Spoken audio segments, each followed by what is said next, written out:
Hello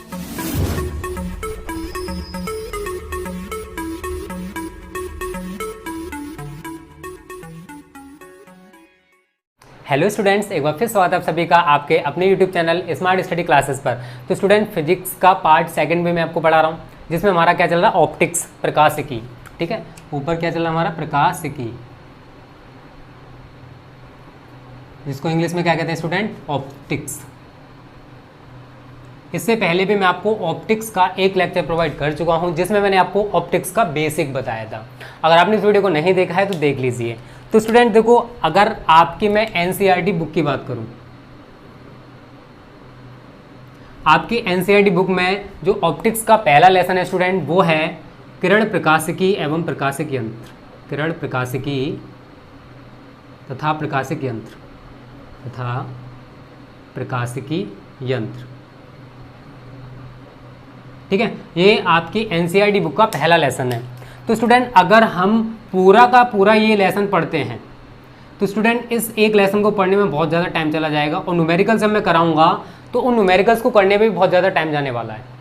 ठीक है, अब मैंने इसी लेसन को, जो आपका एनसीईआरटी का, इसी को मैं 4 पार्ट्स में कराने वाला हूँ।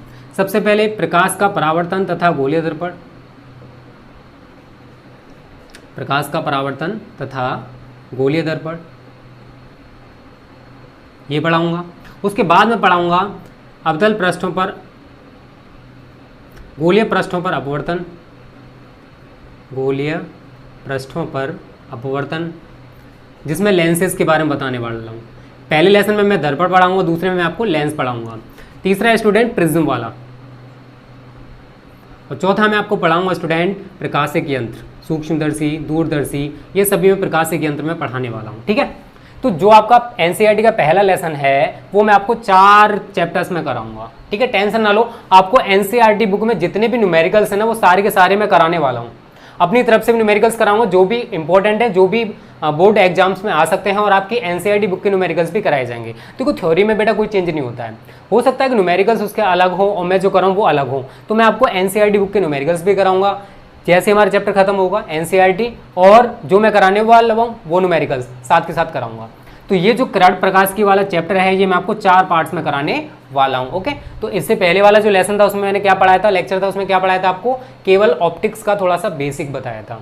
ठीक है, तो आज से हम क्या स्टार्ट करेंगे, प्रकाश का परावर्तन तथा गोलीय दर्पण। ठीक है, तो इस तरीके से पढ़ाऊंगा, टेंशन ना लो, पूरा कोर्स कराएंगे जैसा आपका एनसीईआरटी बुक में पूरा पढ़ाया जाएगा। ठीक है, चलो इसको मिटा देते हैं, लेकिन पढ़ाएंगे अपने तरीके से, ना कि बुक के तरीके से, बस इतना सा अंतर होगा। तो सबसे पहले हम वही लेसन पढ़ेंगे, प्रकाश का परावर्तन तथा गोलीय दर्पण। प्रकाश का परावर्तन तथा गोलीय दर्पण, इंग्लिश में कहते हैं इसको reflection of light and spherical mirrors. सबसे पहली जो हेडिंग है स्टूडेंट, वो है प्रकाश का परावर्तन। प्रकाश का परावर्तन, लास्ट तक वीडियो को देखना, एक एक चीज बहुत बारीकी से क्लियर करूंगा। ठीक है, प्रकाश का परावर्तन, reflection of light, reflection of light. प्रकाश का परावर्तन कहते किसे हैं, पहले हम वो जानते हैं। जब प्रकाश की किरण, जब प्रकाश की किरण किसी चिकने व पॉलिशदार किए हुए तल से टकराती है, व पॉलिशदार किए हुए तल से टकराती है,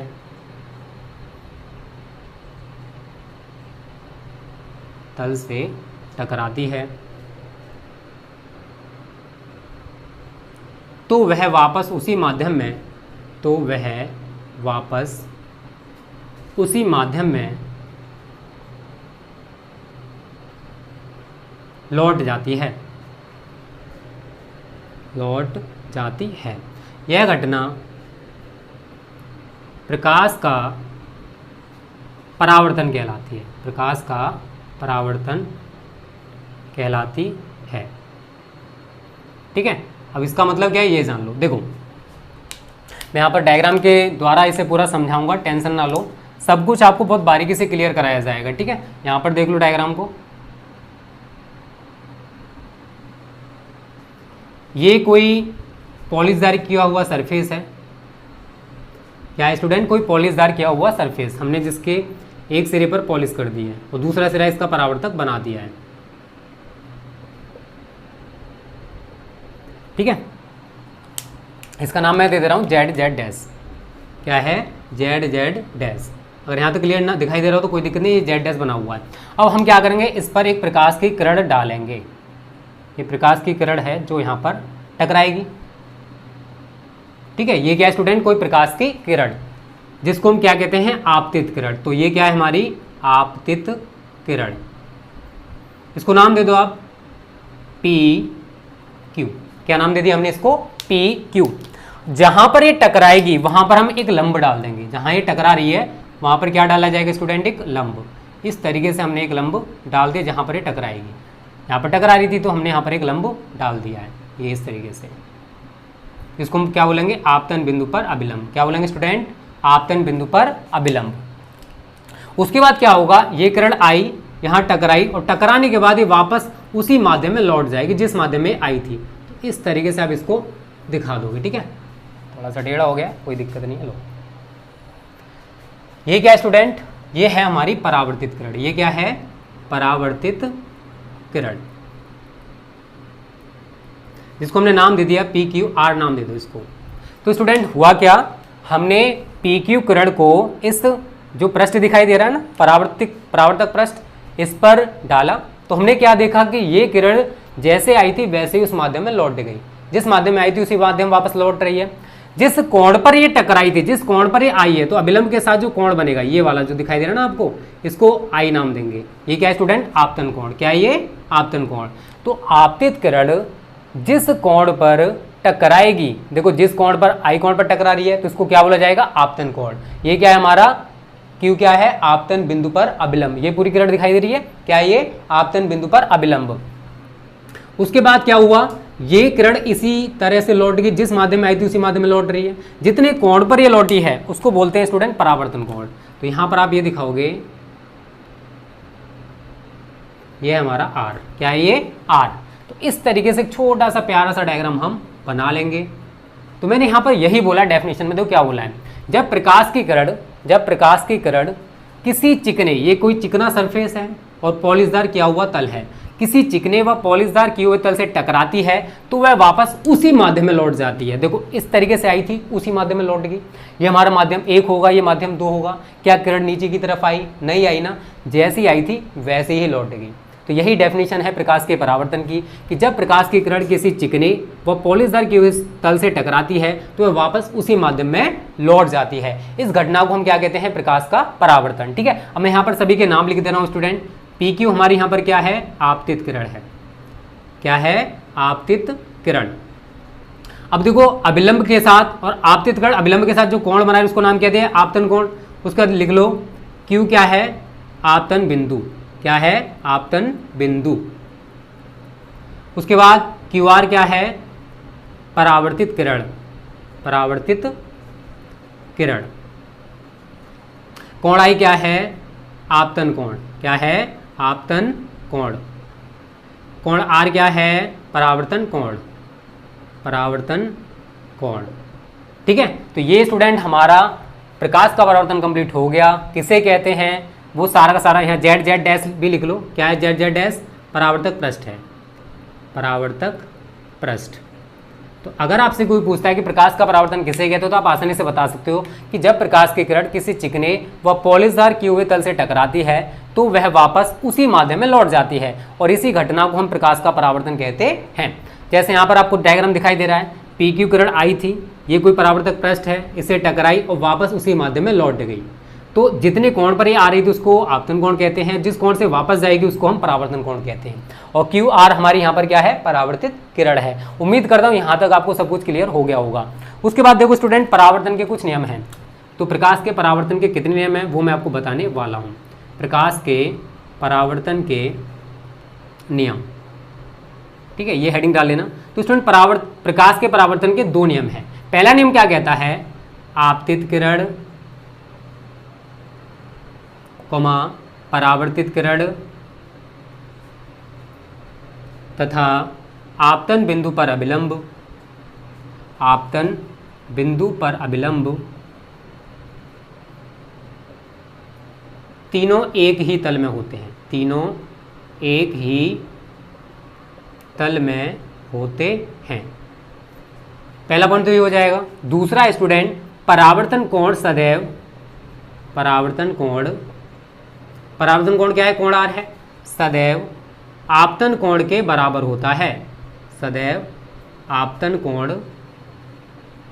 कोण आई के बराबर होता है। तो मैं यहाँ नीचे क्या लिख सकता हूँ, कोण आई इज इक्वल टू कोण आर, कोण आई इज इक्वल टू कोण आर।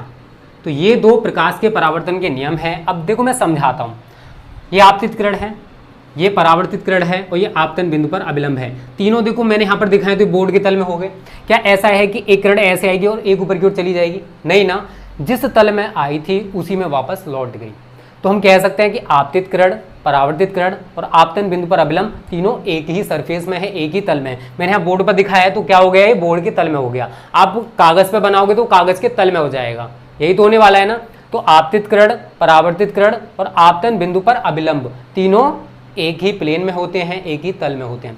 दूसरा नियम क्या कहता है कि जो परावर्तन कोण है, ये परावर्तन कोण सदैव आपतन कोण के बराबर होगा। कहने का तात्पर्य यह है कि अगर ये प्रकाश की किरण 45 डिग्री के कोण पर आ रही है तो 45 डिग्री के कोण पर ही वापस जाएगी। ऐसा नहीं हो सकता कि 45 पर आए और 50 पर वापस चली जाए। परावर्तन कोण और आपतन कोण के मान सदैव बराबर होंगे, ये कहता है हमारा प्रकाश के परावर्तन का सेकंड लॉ। प्रकाश का परावर्तन किसे कहते हैं, क्लियर हो गया। प्रकाश के परावर्तन के कितने नियम हैं, ये भी क्लियर हो गया होगा। ये मैंने डायग्राम से पूरा का पूरा क्लियर करने की कोशिश की है। फिर भी डाउट है प्लीज कमेंट कर देना। चलो स्क्रीनशॉट ले लो जल्दी से इसका, उसके बाद मैं आगे पढ़ाने वाला हूं दर्पण। ठीक है, मिटा दें इसको स्टूडेंट। बहुत बारीकी से समझाऊंगा, टेंशन ना लो। इस बार 90+ कहीं ना गए, बस मेरे साथ तैयारी करते रहो आप सभी। अगली हेडिंग डालो दर्पण, मिरर।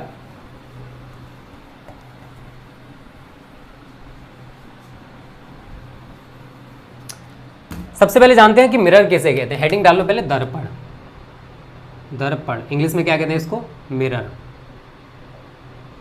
अब डेफिनेशन क्या है तो यहां लिख लो, वह चिकनी व पॉलिश की हुई सतह, पॉलिश की हुई सतह जिससे परावर्तन, जिससे प्रकाश का परावर्तन होता है, जिससे प्रकाश का परावर्तन होता है, कॉमा दर्पण कहलाती है, दर्पण या मिरर कहलाती है। तो देखो कोई चिकनी सतह होगी, उसकी एक सिरे पर क्या हो रही होगी, पॉलिश।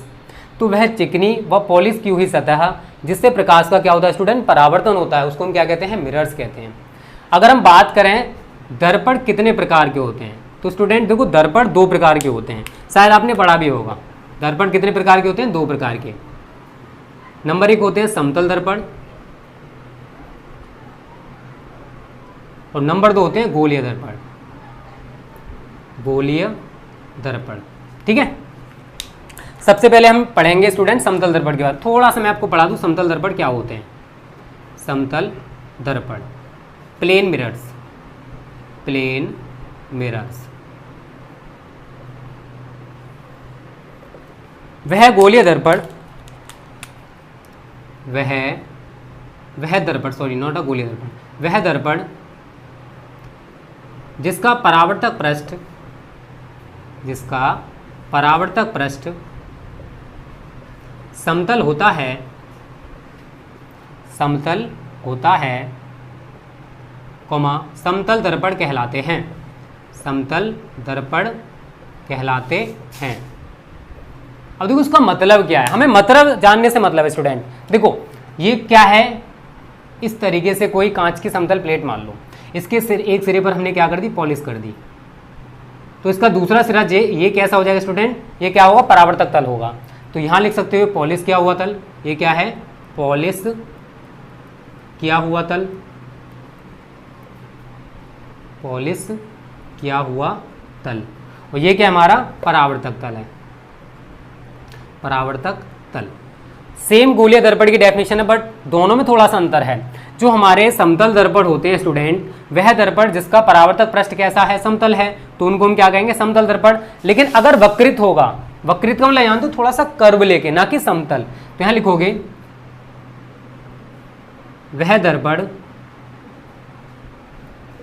जिसका परावर्तक पृष्ठ, जिसका परावर्तक पृष्ठ वक्रित होता है, मतलब कर्व्ड शेप होता है, वक्रित होता है, कोमा गोलीय दर्पण कहलाते हैं, गोलीय दर्पण कहलाते हैं। ठीक है, अब देखो स्टूडेंट इसका मतलब क्या है। गोलीय दर्पण भी आपके दो प्रकार के होते हैं, ये मैं बताने वाला हूँ आपको कितने प्रकार के होते हैं, दो प्रकार के। अब कर्व शेप का मतलब क्या है, देखो इस तरीके से एक सिरे पर हमने पॉलिश कर दी और दूसरा सिरा इसका क्या हो गया, परावर्तक हो गया, तो इनको हम बोलते हैं, ये तो हो गया अवतल दर्पण। और अगर इसका रिवर्स कर दें, उभरे हुए तल पर पॉलिश कर दें, तो वो याद हमारा उत्तल दर्पण। तो जो हमारे गोलीय दर्पण है स्टूडेंट, ये भी दो प्रकार के होंगे, अवतल दर्पण और उत्तल दर्पण। इनके बारे में अभी हम विस्तृत से पढ़ने वाले हैं, टेंशन ना लो। तो दर्पण क्या होते हैं, वह चिकनी व पॉलिश की हुई सतह जिससे प्रकाश का परावर्तन होता है, जिससे प्रकाश का परावर्तन होता है, उसको हम क्या कहते हैं, दर्पण कहते हैं। तो जैसे दर्पण में कितने प्रकार के होते हैं, अगर आपसे कोई पूछे दर्पण के टाइप्स बताओ तो आप बता दो कि दो प्रकार के होते हैं, एक तो समतल दर्पण होते हैं, दूसरे हमारे गोलीय दर्पण होते हैं। समतल का मतलब क्या है कि अगर कांच की कोई समतल प्लेट है, इसके एक सिरे पर हमने पॉलिश कर दी और दूसरे सिरे को परावर्तक बना दिया, तो इनको हम बोलते हैं समतल दर्पण या प्लेन मिरर्स। गोलीय दर्पण है तो इनमें जो परावर्तक पृष्ठ होता है वो थोड़ा कर्व शेप होता है। कैसा होता है स्टूडेंट, कर्व शेप, वक्रित होता है, इसी को हम क्या कहते हैं, गोलीय दर्पण। कितने प्रकार के होते हैं गोलीय दर्पण, दो प्रकार के होते हैं, अवतल दर्पण और उत्तल दर्पण। कितने प्रकार के होते हैं, दो प्रकार के, अवतल दर्पण और उत्तल दर्पण। ये क्या स्टूडेंट, हमारा अवतल दर्पण है, ये वाला, और ये जो साइड वाला है ये उत्तल दर्पण है, लिख लेना। ठीक है, तो पहले इतने का स्क्रीनशॉट ले लो, उसके बाद में आपको अवतल और उत्तल के बारे में थोड़ा सा विस्तृत से बताने वाला हूँ। टेंशन ना लो, एक एक चीज बहुत बारीकी से समझाऊंगा। ठीक है, समतल दर्पण क्लियर हो गया, गोलीय दर्पण क्लियर हो गया, अवतल और उत्तल को भी क्लियर कर लेते हैं। अभी पहले इसको मिटा देते हैं, जल्दी से स्क्रीनशॉट ले लो इसका। चलो अब देखो अवतल दर्पण उत्तल दर्पण क्या होते हैं ये जान लो।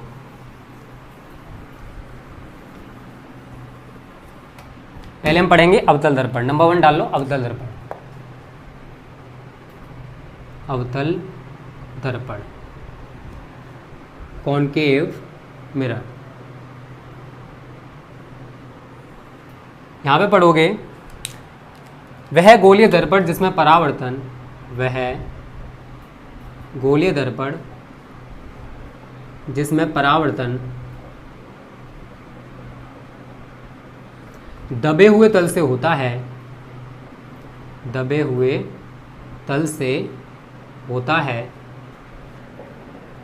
कोमा अवतल दर्पण कहलाते हैं, अवतल दर्पण कहलाते हैं। ठीक है, अब मैं यहीं पर उत्तल दर्पण की डेफिनेशन लिख देता हूं, उसके बाद दोनों को समझा दूंगा डायग्राम से। ठीक है, उत्तल दर्पण एकदम उसका उल्टा कर दो, इंग्लिश में कहते हैं इसको कॉन्वेक्स मिरर। वहां पर परावर्तन कहां से हो रहा है, दबे हुए तल से, तो यहां पर किससे होगा, उभरे हुए तल से। तो यही लिखोगे वह गोलीय दर्पण जिसमें परावर्तन उभरे हुए तल से होता है, उभरे हुए तल से होता है, कोमा उत्तल दर्पण कहलाते हैं, उत्तल दर्पण कहलाते हैं। ठीक है, अब देखो इन्हें हम समझते कैसे हैं, डायग्राम से मैं आपको पूरा समझाने वाला हूं, टेंशन ना लो। देखो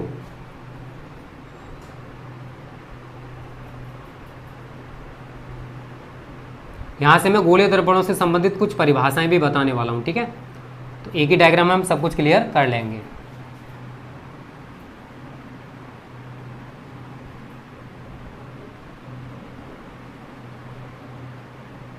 स्टूडेंट ये कांच का कोई खोखला भाग है। ठीक है, ये क्या है, कांच का कोई खोखला गोला होता है, ये कांच का बना हुआ है। अब होगा क्या, मैं यहाँ पर इसके इस हिस्से को काट लूँ, इतना हिस्सा मैंने इसका काट लिया। ठीक है। अब इतने हिस्से में से इसके बाहरी सतह जो है इस पर मैंने क्या कर दी, पॉलिश कर दी। क्या कर दी स्टूडेंट, पॉलिश। तो इसमें अब ये बताओ परावर्तन कहाँ से होगा, इसके अंदर वाली सतह से होगा या नहीं होगा, होगा ना। तो अब ये खोखला गोला इसका कोई ना कोई केंद्र भी होगा, और इस दर्पण का अगर हम नामकरण कर दें तो इसका नाम हम करते हैं M1 M2। क्या, M1 और M2, ये इसका मध्य बिंदु है। ये जो दर्पण आपको दिखाई दे रहा है इसका मध्य बिंदु क्या है, ये, तो इसको नाम दे देंगे P। इस तरीके से इनको मिला दो आपस में, ठीक है। तो अब इसमें क्या देख रहे हो कि वह गोलीय दर्पण जिसमें अगर मैं इस पर प्रकाश की कोई किरण डालूं तो टकराएगी, इस तरीके से रिटर्न हो जाएगी। जैसे मैंने ये कोई प्रकाश की किरण डाली, इस तरीके से वापस आ जाएगी, होगा या नहीं होगा। तो इसमें परावर्तन कहाँ से हो रहा है, दबे हुए तल से हो रहा है। सेम हम यहाँ पर करने वाले हैं। दोनों में अंतर क्या है स्टूडेंट, वो अभी आपको क्लियर हो जाएगा। देखो यहाँ पर हम क्या करेंगे, इसका इतना हिस्सा काट लेंगे। इस पूरे खोखला गोला जो आपको दिखाई दे रहा है इसका हमने इतना हिस्सा काट लिया, और इसके अंदर वाली जो सतह है उस पर हमने पॉलिश कर दिया। इस वाले सतह पर क्या कर दी, पॉलिश कर दी। इसका कोई ना कोई खोखले गोले का केंद्र होगा, तो इस तरीके से हम इसको मिला देंगे, ठीक है। अब इसमें परावर्तन कहाँ से होगा, उभरे हुए तल से। अगर हम यहाँ पर कोई प्रकाश की किरण डालेंगे इस तरीके से टकरा कर वापस आएगी, आएगी नहीं आएगी। तो हम यहाँ पर क्या देख रहे हैं, इसका भी नामकरण कर दो आप, M1 M2, ठीक है।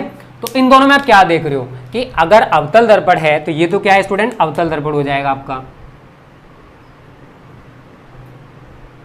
और ये क्या है आपका, उत्तल दर्पण हो जाएगा, उत्तल दर्पण, ठीक है। तो अवतल दर्पण में परावर्तन कहाँ से होता है, दबे हुए तल से, ये दबा हुआ तल अंदर वाला। और उत्तल दर्पण में परावर्तन कहाँ से होता है, उभरे हुए तल से। क्लियर है। अब देखो ये जो गोलीय दर्पण आपको दिखाई दे रहा है इसका जो मध्य बिंदु होगा इसको हम कहते हैं ध्रुव। क्या कहते हैं, दर्पण का ध्रुव। इसका नामकरण कर दो, ये C है, और ये जो आपको दिखाई दे रही है डेड डैश करके लाइन, इसको कहते हैं हम लोग मुख्य अक्ष। क्या कहते हैं, मुख्य अक्ष, मेन एक्सिस।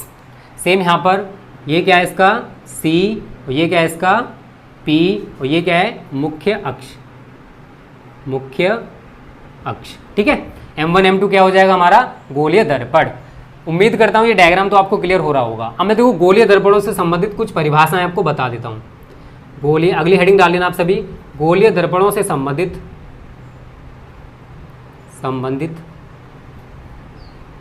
कुछ परिभाषाएं, कुछ मुख्य परिभाषाएं,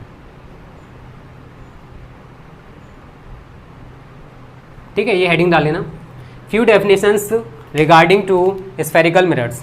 पहली है स्टूडेंट यहाँ पर वक्रता केंद्र। पहली क्या है, वक्रता केंद्र। अगर आपसे कोई पूछता है कि वक्रता केंद्र किसे कहते हैं तो देखो क्या बताओगे। ये गोलीय दर्पण है, अब ये किसी ना किसी खोखले गोले से बना है, बनाया नहीं, ये आपको खोखला गोला पूरा दिखाई दे रहा है। अब ये खोखले गोले का कोई ना कोई तो केंद्र होगा, तो गोलीय दर्पण जिस खोखले गोले का भाग है उसी के केंद्र को वक्रता केंद्र कहते हैं। क्या, ये गोलीय दर्पण किसी ना किसी खोखले गोले का भाग है या नहीं है। जैसे मैंने यहाँ पर एक खोखला गोला दिखाया है, इसका ये गोलीय दर्पण पार्ट है, तो इस खोखले गोले का कोई ना कोई तो केंद्र होगा, इसी केंद्र को हम वक्रता केंद्र कहते हैं। तो C क्या है यहाँ पर स्टूडेंट, वक्रता केंद्र हो जाएगा। अगर आपसे पूछा जाए, अगली हेडिंग होगी वक्रता त्रिज्या। वक्रता त्रिज्या किसे कहते हैं, रेडियस ऑफ कर्वेचर। अब देखो गोलीय दर्पण जिस खोखले गोले का भाग है, गोलीय दर्पण जिस खोखले गोले का भाग है, अब उसका कोई ना कोई केंद्र होगा, तो केंद्र से ध्रुव तक की जो दूरी होगी, केंद्र से ध्रुव तक की जो दूरी होगी उसको हम वक्रता त्रिज्या कहते हैं। तो यहाँ पर आप दिखा सकते हो ये R है, ये क्या है स्टूडेंट, इसकी R है। तो CP को हम क्या कहेंगे, वक्रता त्रिज्या, और ये R मानी हमने, क्या मानी है, R। तो अगर आपसे कोई पूछता है कि वक्रता त्रिज्या किसे कहते हो तो आप क्या बताओगे कि गोलीय दर्पण जिस खोखले गोले का भाग है उसके केंद्र से ध्रुव तक की दूरी वक्रता त्रिज्या कहलाती है। उम्मीद करता हूँ ये दोनों डेफिनेशंस आपको क्लियर होंगी। पहले जल्दी से इसका स्क्रीनशॉट ले लो, फिर मैं आपको इसको मिटा के तब समझाता हूँ सारा, ठीक है। ले ले स्क्रीनशॉट, चलो पहले ऊपर से मिटा देते हैं इसको थोड़ा सा, जिससे कि आपकी समझ में पूरी तरह से आ जाए। मैं नहीं चाहता कि आपको कुछ भी डाउट रहे, एक एक चीज़ बहुत बारीकी से समझाऊंगा, टेंशन ना लो। फिर भी कोई डाउट है कमेंट कर देना, ठीक है। ये क्लियर हो गया। तीसरी हेडिंग है स्टूडेंट, दो डेफिनेशंस क्लियर हो चुकी हैं, वक्रता केंद्र, गोलीय दर्पण जिस खोखले गोले का, लिख लेना ये डेफिनेशन जो मैं बता रहा हूँ, गोलीय दर्पण जिस खोखले गोले का भाग है उसके केंद्र को वक्रता केंद्र कहते हैं। और गोलीय दर्पण जिस खोखले गोले का भाग है उसके केंद्र से दर्पण के ध्रुव तक की जो दूरी है इसको वक्रता त्रिज्या बोला जाता है। तीसरी है स्टूडेंट दर्पण का ध्रुव, पोल ऑफ मिरर। अब देखो ये आपको दर्पण दिखाई दे रहा है, दर्पण के मध्य बिंदु को दर्पण का ध्रुव कहते हैं। अब ये M1 M2 क्या है, दर्पण है, इसका कोई ना कोई मध्य बिंदु होगा, उसी मध्य बिंदु को दर्पण का ध्रुव कहा जाता है। और डायग्राम्स में हमने इसको किससे रिप्रेजेंट किया है, P से। ये डेफिनेशंस लिख लेना, मैं यहाँ पे लिख नहीं रहा हूँ, ठीक है, अपने आप लिख लेना जो बोल रहा हूँ। गोलीय दर्पण के मध्य बिंदु को दर्पण का ध्रुव कहते हैं, P से इसको रिप्रेजेंट किया जाता है। चौथा है मुख्य अक्ष, मेन एक्सिस। क्या होती है मुख्य अक्ष, ये दिखाई दे रही है डेड डैश, यहाँ पर डेड डैश ये दिखाई दे रही है। तो गोलीय दर्पण में वक्रता त्रिज्या और ध्रुव को जो रेखा मिलाएगी, गोलीय दर्पण में वक्रता केंद्र और ध्रुव को जो रेखा मिलाएगी उसी को मेन एक्सिस बोला जाता है। तो मुख्य अक्ष आपको दिखाई दे रही है, ये क्या काम कर रही है, वक्रता केंद्र को ध्रुव से जोड़ रही है। तो वक्रता केंद्र और ध्रुव को जो रेखा जोड़ती है उसको मुख्य अक्ष मेन एक्सिस कहते हैं। दर्पण का द्वारक M1 M2 आपको दिखाई दे रहा है,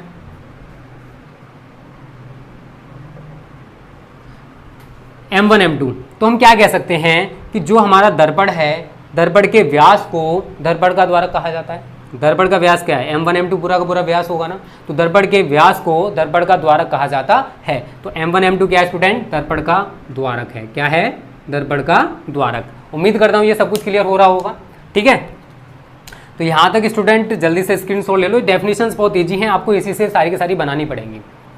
अब आगे फोकस, मुख्य फोकस किसे कहते हैं, फोकस दूरी क्या होती है, ये स्टूडेंट मैं अगली वीडियो में डिस्कस करूंगा, क्योंकि वीडियो बहुत बड़ी हो जाएगी, पूरा वीडियो आप देखोगे नहीं। मैं जल्दी से इन्हीं का रिवीजन करा देता हूं जो मैंने यहाँ पर डायग्राम्स बना रखे हैं। देखो पहली हेडिंग क्या थी, वक्रता केंद्र। ये दर्पणों से संबंधित कुछ परिभाषाएं। वक्रता केंद्र क्या है, देखो गोलीय दर्पण किसी ना किसी खोखले गोले का भाग है, उसी के केंद्र को हम वक्रता केंद्र कहते हैं। वक्रता केंद्र से ध्रुव तक की जो दूरी है उसको वक्रता त्रिज्या कहा जाता है। दर्पण के मध्य बिंदु को दर्पण का ध्रुव कहते हैं। वक्रता केंद्र और ध्रुव को जो रेखा मिलाएगी उसको मुख्य अक्ष कहा जाता है। दर्पण का जो व्यास है, दर्पण के व्यास को हम दर्पण का द्वारक कहते हैं। तो ये कुछ डेफिनेशंस हैं जो अपने आप लिख लोगे, बहुत इजी डेफिनेशंस हैं स्टूडेंट, ठीक है। तो अगली जो वीडियो आएगी उसमें मैं आपको क्या पढ़ाने वाला हूँ स्टूडेंट, क्या पढ़ाऊंगा, यहाँ पर जो थोड़ा सा रह गया उसको पढ़ाने वाला हूँ, ठीक है। उसके बाद आगे जो हमारे लेसन में है वो कंप्लीट कराऊंगा। तो स्टूडेंट मैंने आपको बताया कि रे ऑप्टिक्स मैं आपको किस तरीके से पढ़ाने वाला हूँ। आपका एनसीईआरटी का ही चैप्टर पढ़ाऊंगा, टेंशन ना लो, न्यूमेरिकल्स में उसी के कराऊंगा, सारे न्यूमेरिकल्स उसी के कराने वाला हूँ, अपनी तरफ से भी कराऊंगा और एनसीईआरटी के भी कराऊंगा। बस मेरे साथ बने रहो, पूरी तैयारी कराएंगे बहुत ही अच्छे तरीके से। तो वीडियो चलेगी, वीडियो को लाइक कर देना, बहुत ही मेहनत के साथ एक वीडियो बनाता हूँ, और वीडियो को शेयर भी कर देना जिससे आपकी तरह ना बहुत सारे स्टूडेंट्स इन वीडियोज़ का फायदा उठा सकें। ओके स्टूडेंट्स, थैंक यू, जय हिंद, जय भारत।